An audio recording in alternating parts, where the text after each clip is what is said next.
السلام عليكم ورحمة الله وبركاته. أنا بليس خيس أنا مزاج شيخ جابر دعوتو تافي وردفتو تخيون دخيس نو بكم جريتني تناجين خي يسمبرنا فاجو سنيجي إن شاء الله تعالى.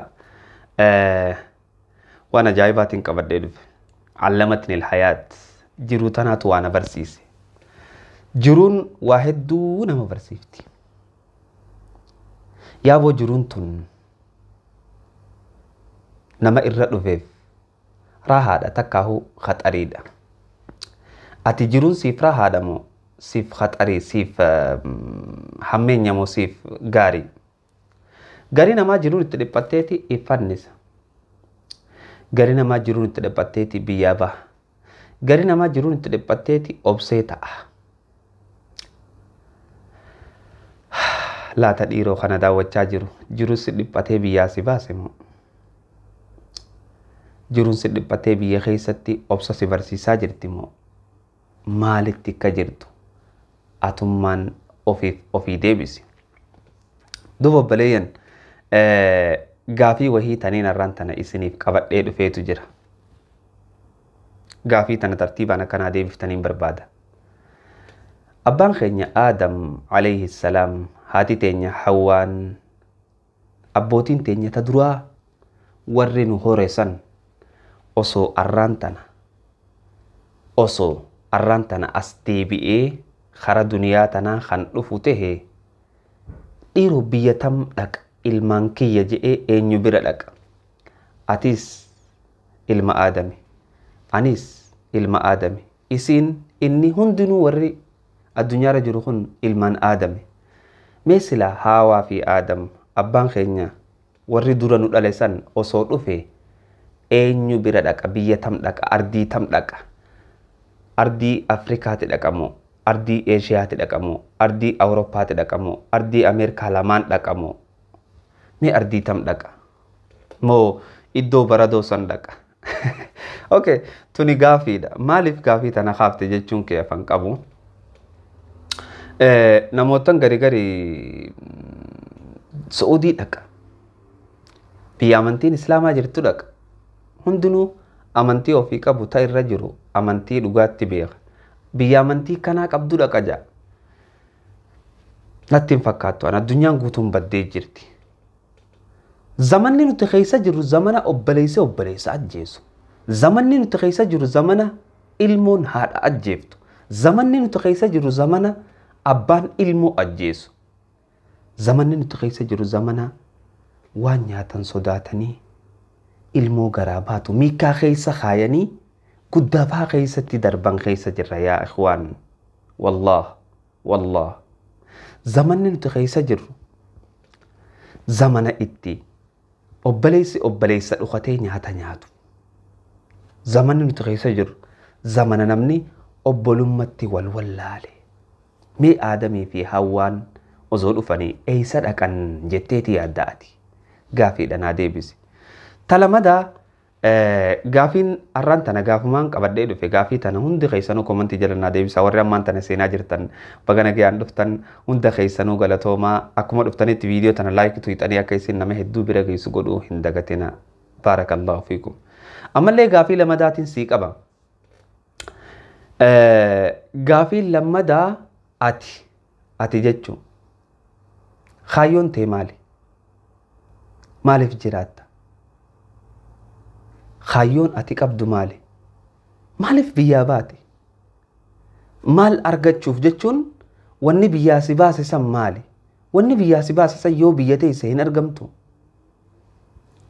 gaafiidha warra biyyaa bee hundaahu okay biyyaa baatan niin beeka waan biyyaa nama baasu an akkaamsaa shee jaabritti wanni biyyaa nu baase rakkoo adda addaati rakkoo ikonomii dhabuudhaa ikonomiidhaan oromoon guddachuu dhabuudhaa yaa dhugaadha tun okay kaayyoo ilma namaa tana keessatti kaayyoo lamaatu jira kaayyoo dheertuu fi kaayyoo gabaabduu kaayyoon tee kaayyoo tame kaayyoo gabaabduudha kaayyoon gabaabduun nyaattee dhuydee yoomiyaa tee ta guyyaa harkattee fedhii tee baatee jiraattee gaafa ati duutu guyyaa sadii qofa bobooyanii rarakkatanii si awwaalu kaayyoo guyyaa sadii jedhaniin Khayyoon taan khayyoo abad, khayyoo dheertuu, khayyoo addunyaan ittiin siyaadattu.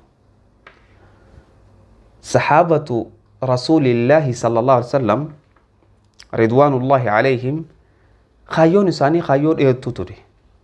Waan kana ummata keenya biraan geenya diina harkaa qabnu kana jedhanii lafaa ka'an ilaa hanga irraan tanaa maqaan isaanii Umar jedhamee dhaawama radiyallahu anhu, Ali jedhamee dhaawama, Uthmaan jedhamee dhaawama, Abi Hureyraa jedhamee dhaawama, Hamza jedhamee maqaa isaanii seenaa isaanii bareedina irraa kan ka'e namni maqaa isaanii baafata. Khayyoon ta'e khayyoo gabaabduu akka horiiti moo khayyoo dheertuudha? Khayyoon ta'e khayyoo saraabii si duraan ta'in siriibii jechuu kiyya. Siriibiin hoggaa ati fiidee isii bira dhayxe akka waan achi hin turinii bishaan si fakkaatti halaala hoggaa laalte bilii jetti hoggaa bira dhayxe hin jirtu. Ammallee ittuma fiide khayyoo akkasitti namni hin dhaqqabne takkaatu jira jechuudha. Okay, khayyoon ta'e khayyoo tami khayyoo sadeen tana keessa. Okay, ammallee yaa nama fuudhee jiru. Yaa ati ka fuudhee jiru taate heerumtee jirtuun baana. Yaa intala heerumuu yaadu jirtu. Yaa intala amma jaalallee qabdu. Amma jaalallee qabdu hoggaanan jiru kanallee jaalallee ofii yaadatte san yaa gurbaa jaalallee qabu. Hoggaanan jaalallee jiru kana jaalallee ta'e yaadattee jirta. Jaalallee ta'e tana osoonii fi hin fuune dura waan takka tan irraa laaluu qabduutu jira. Maali wanni ati irraa laaluu qabdu? Jaalalleen tiyya tun mucaan kiyya kaniinan dhaluu taa'u san itti qaanfataa haadha tiyya jechuu. Haadha garii jira ta ilmoon itti qaanfattu haadhummaa. Diinirraa humaan beeytu, duniyaarraa humaan beeytu. Yeroon isii gaa yeroo ammaan tana bobboshoqqummaa fi babbareedummaa kana waan taateef bareedinni si hatee isii san jala kuttee akka gartee booda ilmoon teessitti hin sheenoyne. Jaalalleen ta'e jaalallee tami, jaalalleen keetoo jaalallee tami, jaalallee abbaa ilmoon itti qaanfattu moo haadha ilmoon itti qaanfattu qabda. Ati firraa laali gaafiidha. Atummaan ofiif deebisi. Okay. Wanni biraa addunyaa tanarratti namni hoggaa darajaa takka ol ba'u. Hoggaa darajaa takka ol ba'u ni dadhaba. Darajaa fooqiitiis haa taatu, darajaa muka horuus haa taatu, hoggaa bakka deemuuf sangee hafuura baafata. Darajaa tanarra ol deemuun tanummaan an fakkeenya godhu tanarra ol deemuun nama dhibdi. Haya gaafa darajaa guddinaa irratti ol deemtu hedduu nama dhiba. Waa meeqa keessa dabartee darajaa guddinaa irra dhayita. Akkanumatti teessee si faarsanii si jaalatanii ebalu kana no. Ergamaa Allahaati Muhammad ibn Abdillah sallallahu alayhi wasallam maraataa ja'ameen. Ergamaa Allahaati صلوات ربي وسلامه عليه ساحر جانين. إرجما الله هاتي صلوات ربي وسلامه عليه الربني أدى خيسرت تجيفا من الران تنا درجان إساء الدنيا تنا الرايو جوجل رتب الرئيسة أين ينام نجارين جتة نبي محمد سيباسا صلى الله عليه وسلم درجاتك نمني لفئيكا yoo gabbu'uu feete yoo nifi bocolatahu feete darajaa sanirraa gabbu'uudhaaf sin dhibdu itti sin dadhabdu oloon nama dhiba malee gadoon nama dhibdu. Jireenya kee kana keessatti darajaan tee darajaa tame leevila kamirra jirta? Leevilli ati irra jirtu leevila kami? Darajaa guyyaa sadiiti moo darajaa abadu daa'im namni maqaa kee haasa'uu taa'u? Abadu daa'im bar ebaluun san akkana ture jechuu ta'an sani moo darajaa guyyaa sadii eegataa siyaatee fixan ta'anii ka'an sanirra jirta ati of laale. Namootaan gargariitti jira maal ja'an seeta. Rabbiin keenya nuti islaama, rabbiinis keenya, amantiinis teenya, Muhammadis keenya ammaan tana yoon salaannellee booda karaa rabbii ta'uu bannee salaannaa. Salaanni reefuun tana dabare san yoo ati gaddeemaa jiraatte osoo atin salaatiin sirra dabre. Salaanni sitti as deemu kun ol ka'uudhaaf karaa salaata kanaa deemuu qabda jechuudha. Okay, darajaan lama jenne darajaan takka tan addunyaati darajaan takka tan aakhiraati. Hundummaanuu darajaan isaa wal dhabdi. Hundummaanuu darajaan isaa wal dhabdi. Kullun muyassarun lima khuliqa lahu jedha. hundinuu waan uumamee fi laaffifamaa. Maaliif uumamteeti? Namaa wajji nyaattee dhuydee nama awwaaltee duutee si awwaaluudhamu. Eega duute booda seenaan ta'e babal'achuudha. Addunyaa fi akhirattu seenaan ta'e gaarii ta'uudha. Gaafiidha. Naa deebisi. Gama biraatiin namni kuni hoggaaniif jiraatu waan jiraatuuf beekuu qaba. Hoggaa du'ullee waan du'uuf beekuu qaba. Namni waan jiraatuuf beeku waan du'uufis ni beeka. Maaliif jiraatta? Gaafa duutu immoo maaliif duuta? Tunis gaafiidha. Rabbiin subhaanahu wa ta'aalaa nudhaamee maal je'e walaa tamuutunna illaa wa antum muslimuun. Muslima taatan malee hin du'inaa. What the mean of muslima jechuun maal jechuudha? Muslima jechuun nagaya. المسلم من سلم المسلمون من يده ولسانه جان. مسلم جتون نما الرب إسارة نمني نجيا أركته. نمني نجيا أركته. حركة إسارة نمني نجيا أركته. حركة خيتر نمني نجيا أركته. الرب خيتر راهو نمني نجيا أركته. غافيدا نادي بس. تيرابودات افتراد ما تنسيد أميدي مبلي صغير مبلي تيجي نمني خن هندينو راحة بربادة. لقى أتيس راحة بربادة. جمّتشو تك بربادة. راحانة برباد دوسان بكا إسين جرتو جرا ناتو سيما قلبي انتي أكا زك تاتو برباد زكي قلبي تي برباد.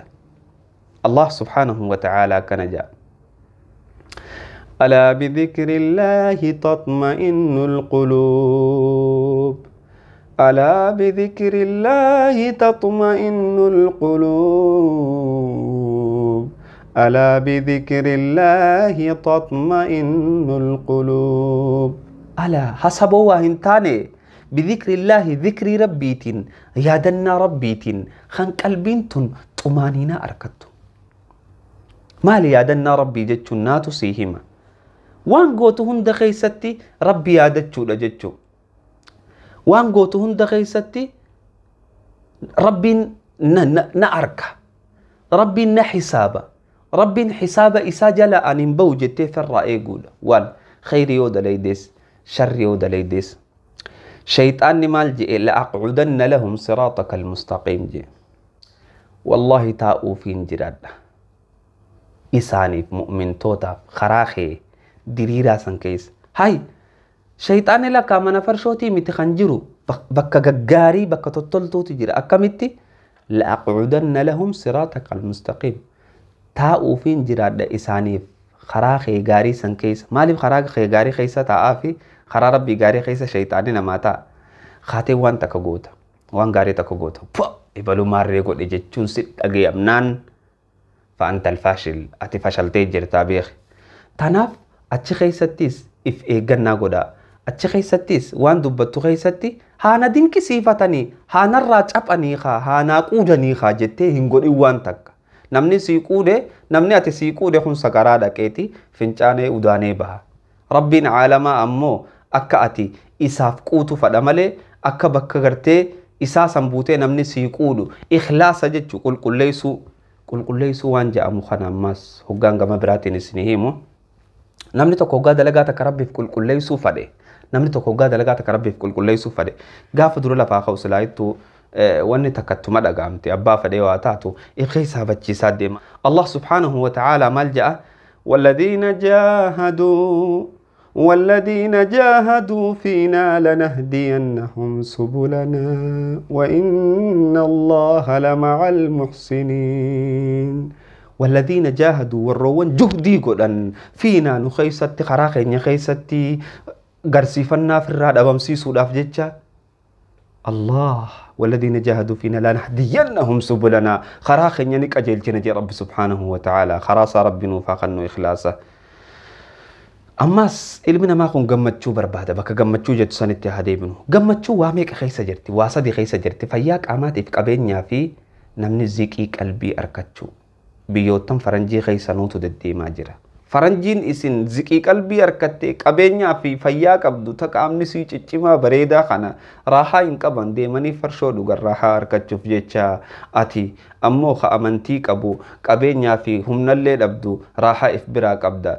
Raahaa waa sadeen tanaa ala hin jirtu qabeenya fayyaa qaamaatii fi galata rabbii galchuu fi qalbiin nagaya si harkachuu. Qalbiin amantii islaamaatti nagaya harkatti. Amantii islaamaa keessa anozoon amantii islaamaa keessa jiraadhee amantii islaamaa si faarsuu hin ta'in nu malaalii seeni.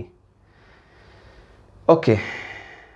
Arraaf asumarratti isinirraa gabaabsaa haga gartee qophii biraatii walitti deebinutti. Assalaamu alaikum wa rahmatullahi wa barakaatuh. Ila liqaa.